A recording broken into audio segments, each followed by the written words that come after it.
Donc bonjour à tous et bienvenue pour une petite présentation sur la problématique des conditions hivernales et des recharges, comment optimiser ces recharges euh, pendant cette période qui peut être un petit peu compliquée.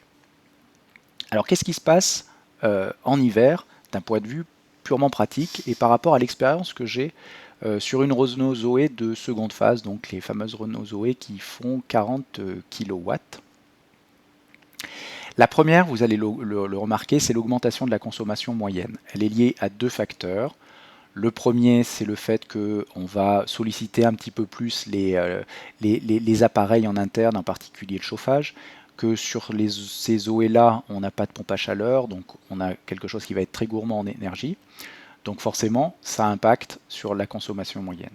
Le deuxième, c'est au niveau de la batterie, tout simplement, le fait que la batterie soit plus froide augmente la résistance et de ce fait, vous n'avez pas accès, on va dire, à tous les kilowattheures qui sont généralement accessibles dans le reste de l'année. Alors je parle, j'habite donc dans la région Méditerranée, donc c'est vrai que l'hiver est peut-être moins fort que ce que peuvent connaître nos amis parisiens ou même lyonnais.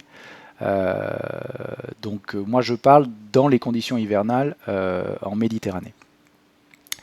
On a également un autre phénomène qui est l'augmentation des temps de recharge. Euh, on s'aperçoit qu'effectivement les temps de recharge prennent beaucoup plus de temps. Alors pourquoi? La première, alors pareil, il y a deux facteurs qui interviennent. Le premier, c'est au niveau de la borne. Forcément, si vous prenez une borne qui n'a pas été sollicitée, qui est froide, le temps qu'elle se mette en place, généralement, elle ne vous délivrera pas une puissance optimale. C'est assez rare sur les bornes quand elles démarrent à une certaine puissance, c'est rare qu'après elles augmentent leur puissance par la suite. Souvent, on est un peu coincé par rapport au point de départ. De mon expérience propre, euh, sur différentes bornes, différents modèles de bornes. Je parle au niveau des bornes de type 2, hein, bien sûr. Au niveau de la voiture également, il peut y avoir des restrictions, principalement autour de la température de la batterie. Il y a également le niveau de charge de la batterie, mais c'est surtout au niveau de la température. Plus votre batterie va être froide, et bien, pour des questions de durabilité, il y a un algorithme qui va empêcher de la charger à pleine puissance, d'accord? Parce que c'est un peu ce qui fait que les téléphones portables durent moins longtemps, c'est que des fois on les recharge en charge rapide, alors que les portables sont froids, et du coup on abîme beaucoup les batteries. Là, il y a tout un système justement d'optimisation pour améliorer la durée de vie de nos batteries de voiture.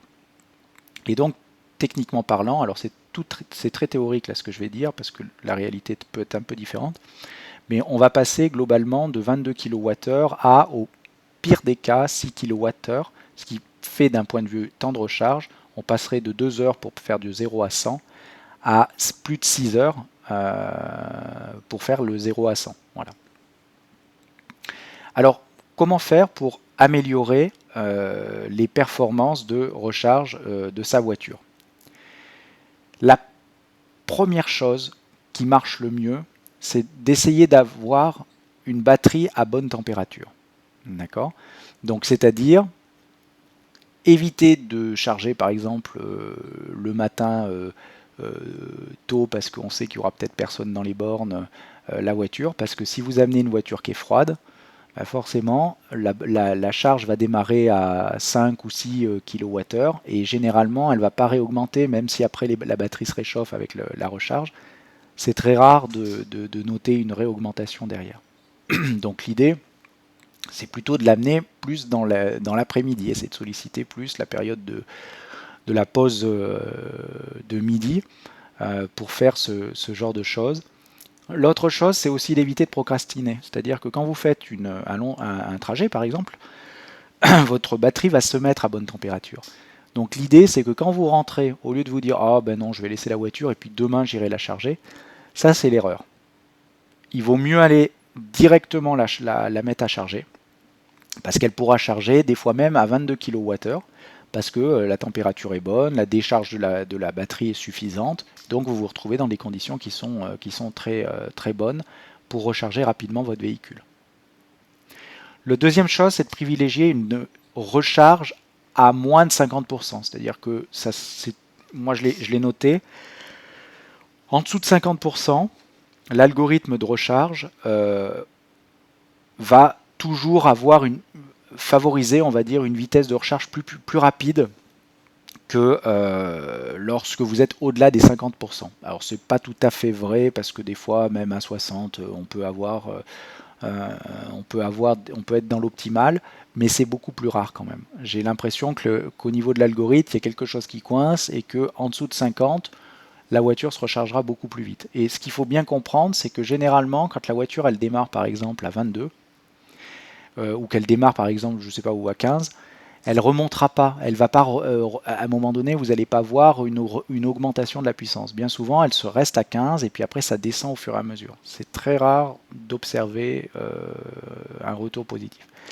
La dernière stratégie, qui est aussi à privilégier, c'est d'essayer de faire plusieurs petites recharges. C'est-à-dire que dès qu'on peut, on essaie de recharger la voiture, alors soit pendant les courses, mais aussi on peut essayer de faire des recharges en privilégiant, par exemple, des fois on a des choses un peu administratives à faire, de l'emailing, ce genre de choses.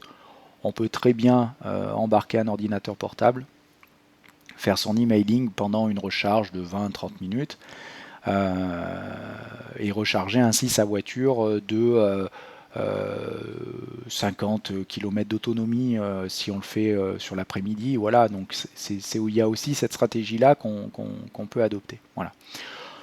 Donc en conclusion, c'est vrai que l'hiver, vous allez le voir, c'est toujours un peu plus compliqué pour recharger les voitures. Mais encore une fois, si on a la bonne méthodologie, on peut améliorer quand même les conditions.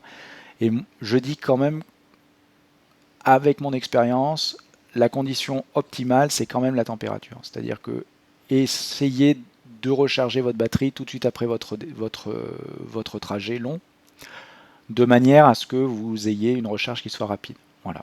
Et de privilégier aussi les recharges au moment de la journée où la température extérieure est la plus importante, de manière aussi à augmenter vos chances de recharge plus rapide.